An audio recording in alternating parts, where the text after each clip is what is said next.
എല്ലാ സഹോദരങ്ങൾക്കും നമ്മുടെ യൂട്യൂബ് ചാനലിലേക്ക് സ്വാഗതം. അപ്പോൾ വളരെയധികം സന്തോഷമുള്ളൊരു വാർത്തയുമായിട്ടാണ് ഞാൻ വന്നിരിക്കുന്നത്. നിങ്ങളൊക്കെ ഇനി ന്യൂസ് ചാനലുകളിലൊക്കെ കണ്ടിട്ടുണ്ടാവും. പക്ഷേ ഞാൻ എൻ്റെ ചാനലിൽ കൂടി എൻ്റെ പ്രിയപ്പെട്ട സഹോദരങ്ങളെ, എൻ്റെ കൂടപ്പിറപ്പുകളെ ഈ ഒരു സന്തോഷ വാർത്ത അറിയിക്കുകയാണ്. മറ്റൊന്നുമല്ല, നമ്മളെ എല്ലാവരെയും ആശങ്കയിലാഴ്ത്തിയ, ശരിക്കും പറയുകയാണെങ്കിൽ നമുക്ക് എല്ലാം കിട്ടിയാൽ കൊന്നുകളയാം എന്നുള്ള അത്രയും നമ്മളെ എല്ലാവരെയും വേദനിപ്പിച്ച് കയ്യിൽ കിട്ടിയ രണ്ടെണ്ണം പൊട്ടിക്കാന്നെങ്കിലും തോന്നിയിട്ടില്ലാത്ത മനുഷ്യരില്ലായിരിക്കും. ഞാൻ പറയുന്നത് ചെന്താമരയുടെ കാര്യമാണ്. ആ പിഞ്ച് 2 കുഞ്ഞുങ്ങളെ അനാഥരാക്കിയ ചെന്താമര എന്ന് പറയുന്ന ആ ദുഷ്ടൻ്റെ കാര്യമാണ് പറയുന്നത്. പുള്ളിക്കാരനെ പിടിച്ചിട്ടുണ്ട്. പുള്ളിയുടെ വീട്ടിനോട് ചേർന്നുള്ള ഭാഗത്ത് ഭക്ഷണം കഴിക്കാനായിട്ട് പമ്മി വന്ന സമയത്താണ് നമ്മുടെ കേരള പോലീസിൻ്റെ കൈകളിലേക്ക് എത്തപ്പെട്ടത്. പുള്ളി ഓടി, പുള്ളിയുടെ പിന്നാലെ കൂടി പുള്ളിയെ പിടിച്ചിട്ടിരിക്കുകയാണ് നമ്മുടെ പോലീസ്. അങ്ങനെ ഇനി പുള്ളിക്കാരനെയും കൊണ്ട് അങ്ങനെ ഒരു സംഘം എന്നൊന്നും പറഞ്ഞാൽ പോരാ, ഒരു 1 പോലീസ് സന്നാഹം തന്നെ പോലീസ് സ്റ്റേഷനിലേക്ക് വന്നിട്ടുണ്ട്. അപ്പോൾ ആ ഒരു സമയത്ത് നമ്മുടെ തടിച്ചു കൂടിയ ജനക്കൂട്ടത്തെ നിയന്ത്രിക്കാൻ ശരിക്കും പോലീസ് പാടുപെടുന്നുണ്ടായിരുന്നു. അവർ തട്ടി നീക്കി ഉരുട്ടിയൊക്കെ വന്ന് നിന്ന ആ ജനക്കൂട്ടത്തെ അവർ വളരെ കഷ്ടപ്പെട്ട് പോലീസ് സ്റ്റേഷനിൽ നിന്നും തള്ളി നീക്കി പുറത്താക്കിയിട്ട് ഗേറ്റ് പൂട്ടുന്ന ആ ഒരു പ്രവൃത്തിയാണ് നമ്മൾ കണ്ടത്. പക്ഷേ അവരെ കുറ്റം പറയാനൊക്കില്ല. കാരണം ഇത്രയും ജനക്കൂട്ടത്തിൻ്റെ മുന്നിൽ വെച്ചിട്ട് ഈ പുള്ളിക്കാരനെ വണ്ടിയിൽ നിന്ന് പുറത്തേക്ക് ഇറക്കി കഴിയുകയാണെങ്കിൽ നാട്ടുകാരുടെയൊക്കെ കയ്യിൽ തടിയും വടിയൊക്കെ ഉണ്ടാവും. കാരണം ഇയാളെ നോക്കി നടക്കുകയായിരുന്നു അവർ.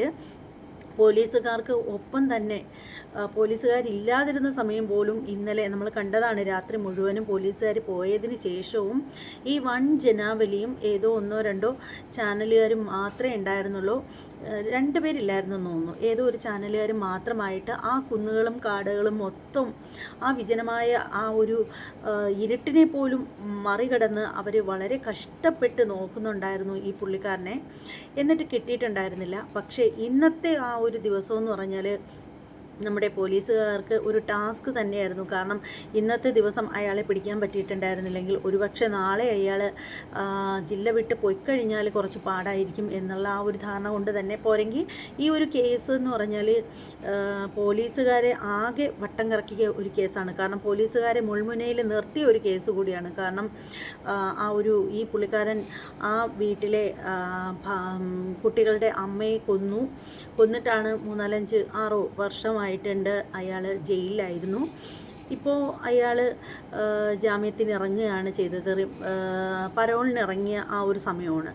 അപ്പോൾ ഇറങ്ങിയ സമയത്ത് തന്നെ ഈ ഫാമിലിക്ക് നേരെ ഇയാൾ വധഭീഷണി മുഴക്കിയിട്ടുണ്ടായിരുന്നു. വീണ്ടും 2-3 പേരെ കൊല്ലുമെന്നൊക്കെ പറഞ്ഞിട്ടുണ്ടായിരുന്നു.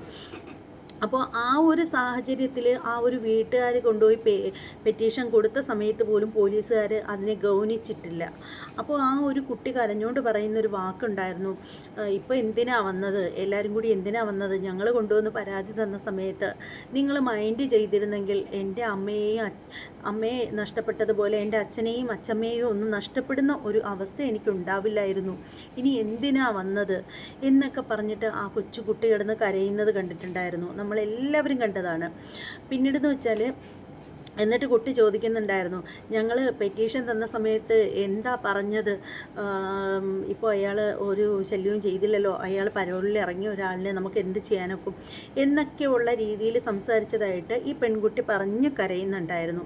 ശരിക്കും ആ കുട്ടിയുടെ ആ ഒരു കരച്ചിൽ കണ്ടു കഴിഞ്ഞാൽ നമുക്ക് സഹിക്കാൻ പറ്റില്ല, അത്രയ്ക്കായിരുന്നു. കാരണം ആരോരും ഇല്ലാത്ത ആ ഒരു അവസ്ഥയിലേക്ക്, പ്രത്യേകിച്ച് പെൺകുട്ടികൾക്ക് അമ്മയുടെ കരുതലിൻ്റെ ഏറ്റവും വലിയൊരു ആവശ്യമുള്ളൊരു കാര്യമാണ്.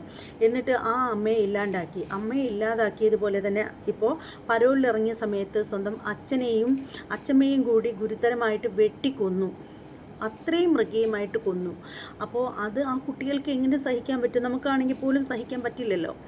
അപ്പോൾ ആ കുട്ടികളുടെ ആ ഒരു കരച്ചിലൊക്കെ കണ്ടപ്പോൾ തന്നെ ആരുടെ ആയാലും കരൾ അലിഞ്ഞു പോകുന്ന തരത്തിലുള്ളതായിരുന്നു.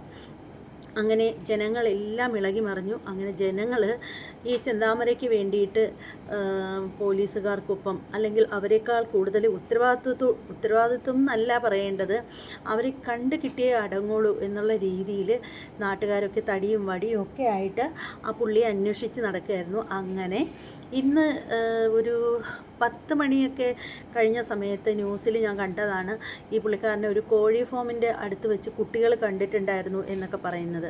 അങ്ങനെ ആ ഭാഗത്തൊക്കെ ജനങ്ങളും പോലീസുകാരും എല്ലാവരും ചേർന്ന് ശക്തമായ രീതിയിൽ അന്വേഷിക്കുന്നുണ്ടായിരുന്നു. അപ്പോൾ തന്നെ നാട്ടുകാർ പറഞ്ഞ് തന്നെ പോലീസുകാർക്ക് കിട്ടിയ ഒരു അറിവെന്ന് വെച്ചാൽ ഈ പുള്ളിക്കാരന് വിശപ്പ് ഒട്ടും സഹിക്കില്ല എന്നുള്ളൊരു കാര്യമായിരുന്നു. അതുകൊണ്ട് തന്നെ പോലീസുകാർ അയാളുടെ വീടിൻ്റെ ഭാഗത്തൊക്കെ നന്നായിട്ട് പാറാവുണ്ടായിരുന്നു. പക്ഷേ ഈ പുള്ളി അതറിഞ്ഞില്ല. അപ്പോൾ പുള്ളി നോക്കി, സമയം ഇത്രയായപ്പോഴത്തേക്ക് പുള്ളിക്കാരൻ വിചാരിച്ചു, ഓ ഇനിയിപ്പോൾ പോലീസുകാരൊക്കെ പോയിട്ടുണ്ടാവും, അർദ്ധരാത്രി ആയില്ലേ. അങ്ങനെ മെല്ലെ കുന്നിറങ്ങി വന്ന് വീടിൻ്റെ പരിസരത്തേക്ക് എത്തി. ഫുഡ് കഴിക്കാനാണ് വന്നത് രാത്രിയിൽ. കാരണം ഈ പുള്ളിക്ക് ഒരു പ്രത്യേകത ഉണ്ടെന്ന് വെച്ചാൽ, ഇത്രയും വലിയ ഒരു ക്രിമിനൽ ആണെങ്കിൽ പോലും വിശന്ന് കഴിഞ്ഞാൽ ഇയാൾക്ക് പിന്നെ ഒന്നും ചെയ്യാൻ പറ്റില്ലെന്നാണ് നാട്ടുകാരൊക്കെ പറയുന്നത്. കാരണം വിശപ്പ് ഒട്ടും താങ്ങാൻ പറ്റുന്ന ഒരു മനുഷ്യനല്ല ഇയാൾ. അങ്ങനെ പോലീസുകാർ അവിടെ വെച്ച് ഇയാളെ കീഴ്പ്പെടുത്തി. അങ്ങനെ പോലീസ് വണ്ടിയിൽ കൊണ്ടുവന്ന് പോലീസ് സ്റ്റേഷൻ്റെ മുന്നിൽ വരുന്ന സമയത്ത് ഭയങ്കര ജനക്കൂട്ടമാണ്. ആ ഒരു ജനക്കൂട്ടത്തെ വളരെ കഷ്ടപ്പെട്ട് പോലീസുകാർ പുറത്തേക്കാക്കി. അതിനുശേഷം ഈ എരണം കെട്ടവനെ, ആ വൃത്തികെട്ടവനെ വണ്ടിക്കകത്ത് നിന്നും ഇറക്കി വളരെ സുരക്ഷിതമായിട്ട്. കാരണം എന്താണെന്ന് വെച്ചാൽ നാട്ടുകാർ ഉറപ്പായിട്ടും അടിച്ചു കൊല്ലും എന്നുള്ള കാര്യം ഉറപ്പായിരുന്നു പോലീസുകാർക്ക്. കാരണം 2 ദിവസമായിട്ട് പോലീസിനൊപ്പം ഈ നാട്ടുകാരെ മുഴുവനും, ഒരു നാട് മുഴുവനും ഉറങ്ങാതെ തിരച്ചിലായിരുന്നു ഈ ഒരു വൃത്തികെട്ടവനെ.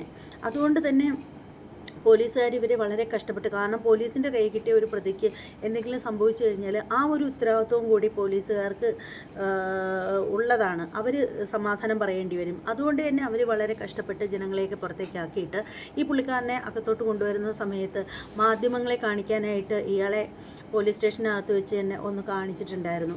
അപ്പോൾ ആ ഒരു സമയത്ത് ഒരു ശകലം പോലും പശ്ചാത്താപം അയാൾക്കുണ്ടായിരുന്നില്ല. 2 പേരെ കൊന്ന ഒരു മനുഷ്യന് ഒരു തരത്തിലുള്ളൊരു കുറ്റബോധമോ പശ്ചാത്താപമോ ഒന്നും ഉണ്ടായിരുന്നില്ല. അതുണ്ടാവാത്തതിൽ യാതൊരു അത്ഭുതവുമില്ല. കാരണം ഒരു തവണ ഒരു കൊലപാതകം ചെയ്തിട്ടാണല്ലോ ഇയാൾ ജയിലിൽ കിടന്നത്. എന്നിട്ട് കണക്ക് കൂട്ടി തന്നെയാണ് അയാൾ ഇറങ്ങിയിട്ടുണ്ടായിരുന്നത്. കാരണം ഇവരെ കൊല്ലണം എന്ന് ഇയാളെ മനസ്സിൽ ഇയാൾ പ്ലാൻ ചെയ്ത് വെച്ചിട്ട് തന്നെയാണ് ഇയാൾ നല്ല നടത്തിപ്പിന് ഇറങ്ങി വന്നതും. അപ്പോൾ അതുകൊണ്ട് തന്നെ അയാൾക്ക് ഒരു കുറ്റബോധം തോന്നാത്തതിൽ ഒരു അത്ഭുതവും പറയാനില്ല. പക്ഷേ മറ്റൊരു കാര്യമാണ് എന്നെ ഞെട്ടിച്ചത് കേട്ടോ. അയാൾ ഒരു ശകലം പോലും ഒരു കുലുക്കവും ഇല്ലാതെയാണ് നിൽക്കുന്നത്. അപ്പോൾ ഞാൻ ഓർത്തു, ഒരു കൊലപാതകം ചെയ്തിട്ട് ഇയാൾ ജയിലിലേക്ക് പോയ സമയത്തിന് ഇയാൾക്ക് എന്തായാലും ഗുമ്മനം ഇടിയും അടിയും ചവിട്ടും തൊഴിയൊക്കെ ഇഷ്ടം മാതിരി കിട്ടിയിട്ടുണ്ടായിരിക്കും. അങ്ങനെയുള്ള ഈ ഒരു സമയത്ത് വീണ്ടും തിരികെ ഇറങ്ങിയിട്ട് 2 പേരെ കൊന്നതിന് ശേഷം, അതും ഒരു ദയവും ഇല്ലാതെ പച്ച മാംസം വെട്ടിയരിഞ്ഞ് കൊന്നതിന് ശേഷം വീണ്ടും പോലീസിൻ്റെ വലയിലാകുന്ന സമയത്ത്, അയ്യോ എനിക്കിനി അടി ഇതുപോലെ പഴയ ആ ഒരു സംഭവം അയാൾക്ക് ഓർമ്മ വരില്ലേ? അന്നേരം കിട്ടിയ ആ ഒരു അടിയുടെ തൊഴിയുടെയൊക്കെ ഓർമ്മ അയാൾക്ക് എന്തായാലും ഉണ്ടാവില്ലേ? അപ്പോൾ സ്വാഭാവികമായിട്ട് ഒരു പേടി തോന്നേണ്ടതല്ലേ? എത്രയൊക്കെ ആണെങ്കിലും അവരവരുടെ ശരീരം നൊന്ത് കഴിഞ്ഞാൽ ആർക്കായാലും പേടിയാണ്. അത് മാത്രമല്ല, ഇയാൾ ഈ കൊലപാതകം നടത്തിയിട്ട് മുങ്ങിയതിന് ശേഷം ഇയാൾ ഭക്ഷണമൊന്നും കഴിച്ചിട്ടില്ല. അപ്പോൾ ഇയാൾക്ക് വിശപ്പ് താങ്ങാൻ പറ്റാത്തൊരു മനുഷ്യനും കൂടിയാണ്. അപ്പോൾ ആ ഒരു വിശപ്പിൻ്റെ കാഠിന്യവും കൂടിയൊക്കെ വരുമ്പോഴത്തേക്ക് ഇയാൾക്ക് എങ്ങനെ ഇത്ര ഫ്രീ ആയിട്ട് ഒന്നും സംഭവിക്കാത്തതുപോലെ ഇങ്ങനെ കല്ല് പോലെ നിൽക്കാൻ പറ്റി എന്നുള്ള കാര്യത്തിലാണ് എനിക്ക് സംശയം എന്ന് പറഞ്ഞാൽ. ഇതെന്തൊരു തരം മനുഷ്യനാണെന്ന് വെച്ചാൽ അറിയില്ല. എനിക്ക് പറയാനുള്ള ഒന്നേ ഉള്ളൂ, ഗ്രീഷ്മയ്ക്ക് കൊലക്കയർ വിധിച്ചതുപോലെ തന്നെ.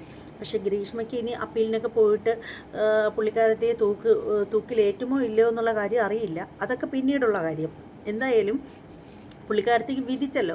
അതുപോലെ തന്നെ ഈ വൃത്തികെട്ടവനെ തൂക്കിക്കൊല്ലാൻ വിധിക്കണം എന്നാണ് എൻ്റെ ഒരു അപേക്ഷയെന്ന് വെച്ചാൽ. അതായത് എന്തെങ്കിലും വിധിച്ചാൽ പോരാ, കൂടെ തന്നെ. കാരണം എന്താണെന്ന് വെച്ചാൽ ഇവനെയൊക്കെ കൊണ്ടിട്ട് തീറ്റിപ്പോറ്റേണ്ട ഒരു കാര്യവുമില്ല. ഇവനെയൊക്കെ കൊണ്ടിട്ട് എന്തിന് തീറ്റിപ്പോറ്റണം? ഇവനൊക്കെ ലോകത്തിന് തന്നെ ബാധ്യതയാണ്. കാരണം കണ്ടില്ലേ ഇപ്പോൾ പിന്നെ ഇറങ്ങിയ ഉടനെ കാണിച്ച വേല, അതും കുറ്റമോചിതനായിട്ടല്ല അയാൾ ഇറങ്ങിയത്. എന്നിട്ട് അയാൾ ആ ഒരു വീട്ടിലെ തന്നെ ആ കുഞ്ഞുങ്ങൾക്ക് അച്ഛനും അമ്മയും ഇല്ലാണ്ടാക്കി.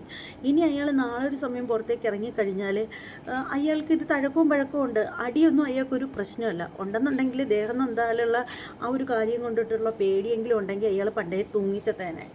ആദ്യത്തെ അടിയും തൊഴിയും കിട്ടിയതിൻ്റെ ആ ഓർമ്മയെങ്കിലും ഇയാൾക്കുണ്ടായിരുന്നെങ്കിൽ തീർച്ചയായും ഈ കൊലപാതകം 2 പേരെ ചെയ്തതിന് ശേഷം അയാൾ പോയി തൂങ്ങിച്ചാവേണ്ടതായിരുന്നു.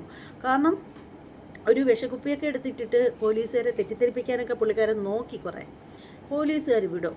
പക്ഷേ എന്ത് തന്നെയാണെങ്കിലും ഇപ്പോൾ പുള്ളിക്കാരൻ പോലീസിൻ്റെ പിടിയിലായിട്ടുണ്ട് എന്നുള്ളൊരു സന്തോഷ വാർത്തയുണ്ട്.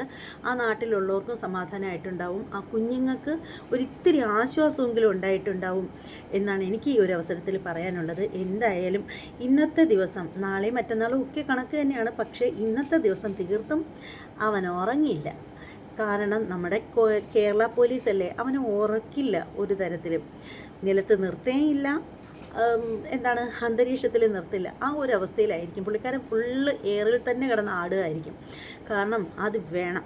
എന്നാൽ ഒരു മനുഷ്യനും മാനസികമായിട്ടായാലും ശാരീരികമായിട്ടായാലും വേദനിക്കുന്നത് ഇഷ്ടപ്പെടാത്തൊരു വ്യക്തിയാണ് ഞാൻ. പക്ഷേ ഇയാളുടെ കാര്യത്തിൽ അത് വേണം. ഓരോ കുറ്റവാളികളെയും പിടിച്ചുകൊണ്ട് പോകുന്നതൊക്കെ കാണിക്കുമ്പോൾ, പ്രത്യേകിച്ചും ചെറിയ പിള്ളേരെയൊക്കെ കൊണ്ടുപോകുന്നത് കാണിക്കുമ്പോൾ എനിക്ക് മാനസികമായിട്ട് നല്ല വിഷമം തോന്നാറുണ്ട്. അവർ കുറ്റം ചെയ്തിട്ടാണെങ്കിൽ പോലും ഈ ചെറിയ കുട്ടികളല്ലേ, അവർക്ക് തല്ല് കിട്ടുമോ, അങ്ങനെയൊക്കെയുള്ളൊരു വിഷമം തോന്നുന്ന ഒരാളാണ് ഞാൻ. പക്ഷേ ഇയാളെ കൊണ്ടുപോയപ്പോഴത്തേക്ക് എനിക്ക് ഭയങ്കര സന്തോഷം തോന്നി. ഇയാൾക്ക് കുറേ കിട്ടണം എന്ന് തന്നെ തോന്നിയത്. കാരണം പച്ച ജീവനെ വെട്ടിക്കൊല്ലുകയെന്ന് വെച്ചാൽ നമുക്കറിയാമല്ലോ, നമ്മൾ കറിക്കരിയുന്ന സമയത്ത് ഒരിത്തിരി ഇരുമ്പങ്ങനെ കൊണ്ട് മുറിഞ്ഞു കഴിഞ്ഞാൽ ഞാനൊക്കെ എന്ന് പറഞ്ഞിങ്ങനെ നടക്കുന്ന ആളുകളാണ്. അപ്പോൾ പിന്നെ ഒന്ന് ഓർത്തു നോക്കൂ. അപ്പോൾ ആ 3 ജീവനുകൾ എന്തോരം വേദന തിന്നിട്ടായിരിക്കും ഈ അവരുടെ ശരീരത്തിൽ നിന്ന് ജീവനറ്റ് പോയത്. അപ്പോൾ ആ ഒരു ദുഷ്ടന് ഇന്നത്തെ ദിവസം പോലീസുകാർ സ്വസ്ഥത കൊടുക്കില്ല. കാരണം 2 ദിവസമായിട്ട് പോലീസുകാരെ ഇട്ട് അലയ്ക്കുന്ന ഒരു കേസ് കേട്ടാണിത്. അതും മാത്രമല്ല, പോലീസുകാരെ മൊത്തത്തിൽ പോലീസുകാരുടെ തലയിൽ തന്നെ ഈ ഒരു കേസ്, അതായത് പോലീസുകാർ ഈ ഒരു കേസ് കുട്ടികൾ അവിടെ പരാതിപ്പെട്ടിട്ട് പോലും പോലീസുകാരുടെ ഒരു ഉത്തരവാദിത്വം ഇല്ലായ്മ കൊണ്ടാണ് ഇങ്ങനെ സംഭവിച്ചത് എന്നൊക്കെയുള്ള ആ ഒരു കുറ്റമൊക്കെ പോലീസിൻ്റെ മണ്ടയിൽ ഇരിക്കുന്നതുകൊണ്ട് ഇന്ന് അവന് നല്ലതുപോലെ കൊടുക്കും. എന്താ അത്? എന്തായാലും കിട്ടട്ടെ, കിട്ടുന്നത് മുഴുവനും മേടിക്കട്ടെ. കാരണം ഇവനൊക്കെ എന്ന് പറഞ്ഞാലേ ഇതൊക്കെ വളരെ അത്യാവശ്യമാണ്. ഇത് കിട്ടിയാൽ പോരാ, ഇതിനപ്പുറം കിട്ടട്ടെ. കിട്ടി അവൻ്റെ ഊപ്പാട് വരട്ടെ. കൊല്ലണ്ട, ഇങ്ങനെ ഇടി കിട്ടി കുറേ ദിവസം അവിടെ കിടക്കട്ടെ എന്നാണ് എനിക്ക് പറയാനുള്ളത്. പിന്നെ വിശപ്പ് സഹിക്കാത്ത ഇവനെ ഒരാഴ്ചയെങ്കിലും വെള്ളം പോലും കൊടുക്കാതെ ഇട്ടേക്കുക. പിന്നെ അല്ലാതെ എന്താ പറയുക? നിങ്ങൾക്ക് ഇതേക്കുറിച്ചിട്ടുള്ള അഭിപ്രായങ്ങളൊക്കെ ഒന്ന് കമൻറ്റ് ചെയ്തേക്കണേ. എൻ്റെ ചാനൽ ഇതുവരെ സബ്സ്ക്രൈബ് ചെയ്യാത്ത ആളുകളൊക്കെ ഉണ്ടെങ്കിൽ അന്ന് സബ്സ്ക്രൈബ് ചെയ്ത് കളയണം. അതുപോലെ തന്നെ ബെല്ലൈക്കൻ കൂടി പ്രസ് ചെയ്യാനും മറക്കരുത്. ഇനി മറ്റൊരു വീഡിയോയുമായിട്ട് വരാം. അതുവരെ എല്ലാവർക്കും ബായ്.